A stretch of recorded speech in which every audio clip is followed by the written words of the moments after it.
விஜய்.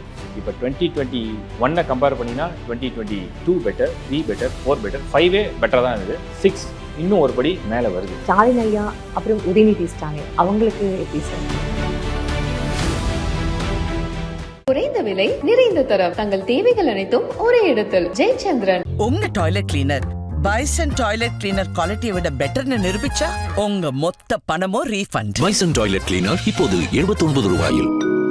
மக்களை ஆளுவது ஒரு ஆளுமை தன்மை அப்படிங்கிற ராசியில் வந்து இந்த மேஷம், ரிஷபம், கடகம், சிம்மம், விருச்சிகம், இந்த 5 ராசிகள் அதிகமாக இடம் பெறும். இந்த 5 ராசிகளை சேர்ந்தவங்களை மட்டும் நம்ம எடுத்து பார்த்தோம்னா 2026 ஃபேவராக இருக்கிற ராசிகளில் 2026 ரிஷபம் அந்த டாப் லிஸ்ட்ல வருது. அப்போ 2026 ரிஷபத்துக்கு சனி 11 இருக்கும்போது மக்களுடைய ஏதோ ஒரு ஆதரவு அந்த பக்கம் அந்த ராசிக்கு விழுது ரிஷபம். கடகம் அப்படிங்கிறது என்னன்னா எதிர்ப்புகளும் குழப்பங்களும் சுத்தி இருக்கு, பாதைகளும் நல்ல வழியும் பக்கத்துலயே இருக்கு. ஆனா பாதை கண்ணுக்கு தெரிஞ்சது, அதை கரெக்டா புடிச்சிட்டாங்கன்னா அந்த பாதையில கிளியரா அதை கடந்தும் செல்வாங்க. ஸோ அது அவங்க கையில இருக்கு. இது அவங்களுடைய எமோஷன்ஸை பொறுத்து. இப்போ பார்ட்னர்ஷிப்பும் அந்த கூட்டணியும் சரியாக அமைஞ்சாதான் வெற்றி. அந்த பார்ட்னர்ஷிப் அமையணும்னா அங்கே 7ஆம் இடம் சுத்தமாக இருக்கணும். 7ஆம் இடத்துல சனி இருக்கான டிமாண்ட் இருக்குன்னு அர்த்தம். விருச்சிகம் என்ன சொன்னேன், இந்த 2026 இந்த தேர்தல் நேரத்தில் விருச்சிகத்துக்கு பலமான நேரமா, அதாவது தொட்டதெல்லாம் தொலைங்கிடுமா, ஜெயிச்சிருமா, வெற்றி அடைஞ்சிருமா, எல்லாமே சூப்பர் சக்ஸஸான்னு கேட்டிங்கன்னா போராடும். ஏற்கனவே அந்த ராசி அப்படின்னா இப்போ இன்னும் அது போராடும். அது போராடி என்ன கிடைக்குதோ அதான் அதுக்கு பலன்.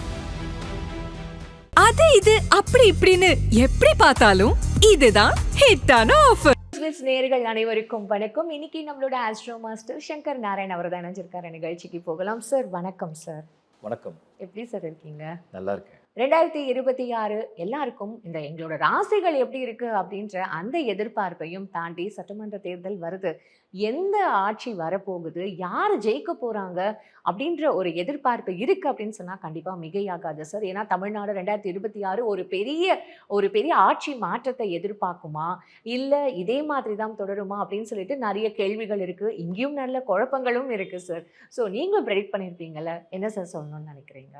2026 ஒரு நல்ல கூட்டணி யார் அமைக்கிறாங்களோ அவங்க ஜெயிப்பாங்க. சார் பொலிட்டிக்கலாக கேட்கல சார், நான் சொன்னது நட்சத்திர கூட்டணி, அதாவது ராசிகளோட கூட்டணி. என்ன ஒரு ட்விஸ்ட். ஜெயிக்கிற ராசிகள்லாம் லைனாக லிஸ்ட் ஆகி அவங்க எல்லாம் கூட்டணி வச்சாங்கன்னா வெற்றி அடைகிற வாய்ப்பை உறுதி செய்யும். சரி சார், ஜெயிக்கிற ராசிகளை சொல்லுங்க, நாங்கள் கூட்டணி அதை பார்த்து வச்சுப்போம்ல. சரி, இப்போ 2026 நம்ம வந்து 12 ராசியும் அப்படி ஒரு ரவுண்ட் அடிப்போம். இப்போ மேஷம் 7.5 சனி நடந்துட்டு இருக்கு. இவங்க வந்து ஒரு சப்போர்ட்டிங் ரோலை எடுத்துட்டாங்கன்னா சேஃப் ஜோன். பட் அவங்க வந்து அந்த டாப் லிஸ்ட்டில் அவங்க தான் லீட் பண்ண போகிறாங்கன்னா அப்போ அவங்க ரொம்ப ஜாக்கிரதையாக ஒரு ஸ்டெப் எடுக்கணும்னு நான் சொல்கிறேன். ஏன்னா அந்த மேஷ ராசியை பொறுத்த வரைக்கும் சனி என்ன பண்ணுவார்னா அவங்க ஒரு படி முன்னாடி எடுத்து வச்சானா காலை பிடிச்சி இழுப்பார். இது மேஷம். ரிஷபம் அந்த டாப் லிஸ்ட்டில் வருது. ஏன்னா வெற்றினா நமக்கு வந்து 3, 6, 11 வெற்றிக்குண்டான ஸ்தானங்களாக வந்துடும். அந்த வெற்றிக்குண்டான ஸ்தானங்களை சனி வந்திருக்கார். ஏன்னா இது வந்து மக்களை சந்திக்கிற தேர்தல். மக்கள் வந்து ஒரு பெரிய கூட்டம். அந்த மக்களுடைய முடிவுகள் என்ன இருக்குன்னு யாராலையும் யூகமே பண்ண முடியாது. நம்ம நினச்சிக்கலாம் இவங்க இப்படி நினைக்கிறாங்க அப்படி, ஆனால் யூகமே பண்ண முடியாது.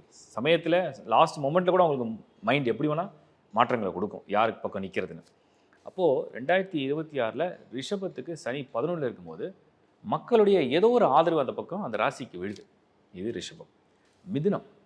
மிதுனம் வந்து சாதுரியமாக சாமர்த்தியமாக அவங்க மக்களை சந்தித்து அந்த வாக்குகளை எப்படி பெறுறது, ப்ளஸ் எப்படி வந்து பலமாக கூட்டணி அமைக்கிறதுன்ற அந்த திட்டத்தை சரியாக தீட்டக்கூடிய இடத்துல மிதுனம் வந்திருக்கு. அப்போ மிதுனத்துக்கும் கிட்டத்தட்ட ஃபேவரபுளாக வருது.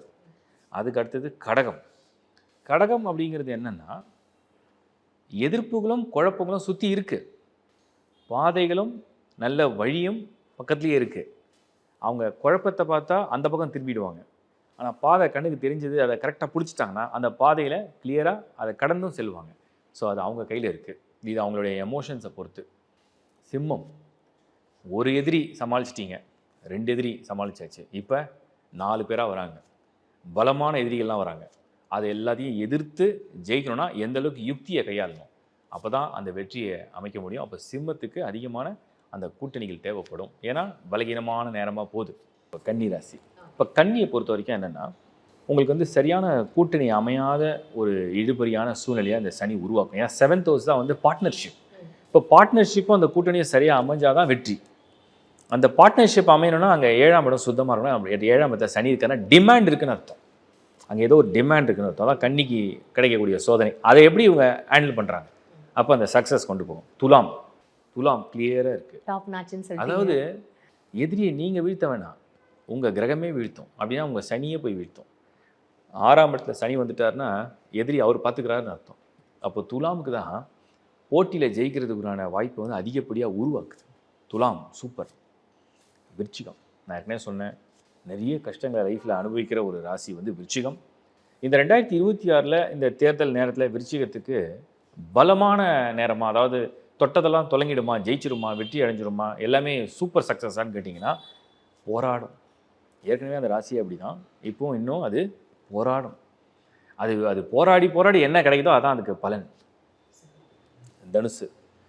தனுசு வந்து அதிகப்படியாக வந்து பார்த்திங்கன்னா அந்த குறி இலக்கு அதை அடையிறது தான் அவங்களுடைய நோக்கம்.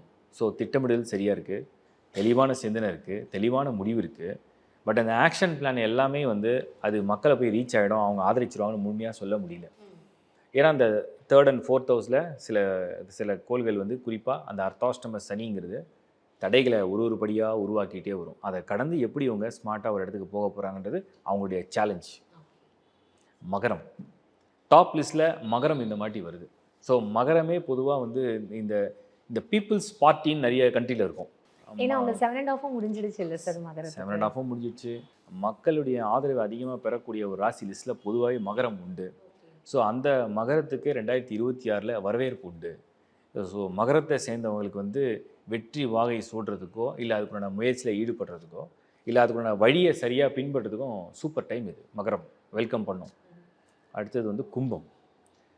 கும்பம் இது எப்படின்னா, இப்படி போகலாமா, அப்படி போகலாமா, முன்னாடி போகலாமா, இல்லை பின்னாடி வரலாம். பாதசனின்றதுனாலயா? இது நாட் ஒன்லி பாதசனி, எந்த டிரான்சிஷனுமே 100% ஃபேவராக இல்லை. ஸோ முடிவெடுக்கிறதுலையும் குழப்பம் இருக்கும், கால தாமதமான முடிவு எடுக்க வைக்கும். சம்டைம்ஸ் அது வந்து என்னதான் முடிவை எடுத்தாலுமே ஆதரவு அந்தளவுக்கு பெருகுமானதும் சொல்ல முடியல. ஸோ கும்பம் ஒரு மாதிரி கொஞ்சம் ஸ்டாக்னேட் ஆகி இருக்குது. அதனால் யோசித்து ஒரு ஸ்டெப்பை வச்சா சேஃப். ஓகே. கடைசியாக மீனம், ஜென்மசனி. ஜென்மசனி அதாவது நீங்கள் இருக்கிற லெவலில் இருந்துட்டாலே கிராண்ட் சக்ஸஸ். அதுக்கு அடுத்த லெவலுக்கு போகணுன்னு சொன்னால் அதுக்கு அந்தளவுக்கு ஒரு முயற்சியும், அந்தளவுக்கு ஆதரவும், அந்தளவுக்கு ஒரு நட்பான கூட்டணியும் அமைஞ்சாதான் இந்த சக்ஸஸ் கொண்டு வரும்.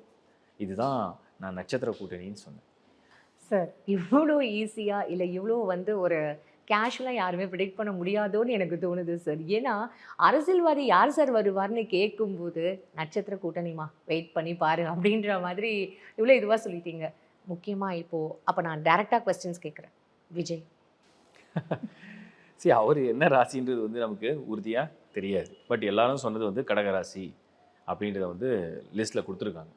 நான் ஏற்கனவே சொன்னேன், கடகம் வந்து 2026 ஒரு ஸ்டெப் மேலே தான் வருது. இப்போ 2021 கம்பேர் பண்ணினா 2022 பெட்டர், 3 பெட்டர், 4 பெட்டர், 5 பெட்டராக தான் இருந்தது. 6 இன்னும் ஒரு படி மேலே வருது. 50%லேருந்து இப்போ வந்து 60 or 70% ரீச் ஆகிற டைம் தான் கடகம். அது அவர் இருந்தார்னா அவருக்கு அது பொருந்தும். ஓகே. அடுத்துதான் சீமானவர்கள்.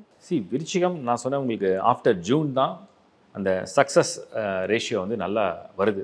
பிஃபோர் ஜூன் ரொம்ப டஃப் அண்ட் சேலஞ்சஸை ஃபேஸ் பண்ணுற மாதிரி ஒரு நேரம் அது. Okay sir. இப்போது ஸ்டாலின் ஐயா அப்புறம் உதயநிதி ஸ்டாலின் அவங்களுக்கு எப்படி சார்? அந்த அரச குடும்பம்னு ஒன்று இருக்குது. அதாவது ராஜ கிரகங்கள், ஒன்று வந்து சூரியன், இன்னொன்று வந்து சந்திரன். இப்போ சூரியனுடைய ராசி தான் சிம்மம், ஒன்று தான். சந்திரனுடைய ராசி கடகம். ஆனால் சந்திரனுக்கு இன்னொரு விஷயம் இருக்குது. அது என்னென்னா, அது உச்சமடைகிற ராசி ரிஷபம். ஸோ ரிஷபத்தை சேர்ந்தவங்க, கடகத்தை சேர்ந்தவங்க, சிம்மத்தை சேர்ந்தவங்க. சூரியன் உச்சமடைகிற ராசி மேஷத்தை சேர்ந்தவங்க. பொதுவாக சந்திரன் நீச்சம் அடையும், அதுதான் விருச்சிகம். விருச்சிகத்தை நீச்சம் அடையும் போது நிறைய பேருக்கு செவ்வாய் வந்து நீச்சம் அடைஞ்சு பரிவர்த்தனை பண்ணும். இந்த ராசிகள் தான் அதிகமாக ரூலர்ஸாக வராங்க. சார், எடப்பாடி பழனிசாமி ஸோ பொதுவாகவே நாட்டை ஆளுவது, மாநிலத்தை ஆளுவது, மக்களை ஆளுவது, ஒரு ஆளுமை தன்மை அப்படிங்கிற ராசியில் வந்து இந்த மேஷம், ரிஷபம், கடகம், சிம்மம், விருச்சிகம், இந்த 5 ராசிகள் தான் அதிகமாக இடம்பெறுது. இந்த 5 ராசிகளை சேர்ந்தவங்களை மட்டும் நம்ம எடுத்து பார்த்தோம்னா 2026 ஃபேவராக இருக்கிற ராசிகளில் ரிஷபம் தான் வருது. டாப்பில் இருக்குது. டாப்பில் இருக்குது. மேஷம் இந்த பக்கம், சிம்மம் டஃப்பாக இருக்குது, சேலஞ்சிங்காக இருக்குது. விருச்சிகம் போராடுற இடத்துல இருக்குது. கடகம் பெட்டராக இருக்குது. இதுதான் ஸ்டேட்டஸ். ஸோ இதுதான் ஸ்டேட்டஸ். இப்போ இதை வச்சு அவங்கவுங்க வந்து அரசியல்வாதிகள் நீங்கள் எந்த ராசின்றதை பார்த்துக்கோங்க அப்படின்றது தான் சார் நம்ம விட்டுடணும். குறைந்த விலை நிறைந்த தரம் தங்கள் தேவைகள் அனைத்தும் ஒரே இடத்தில். ஜெயச்சந்திரன். உங்க toilet cleaner bison toilet cleaner குவாலிட்டியை விட பெட்டர்னு நிரூபிச்சா உங்க மொத்த பணமும் ரீஃபண்ட். பைசன் டாய்லெட் கிளீனர் இப்போது 79 ரூபாயில்.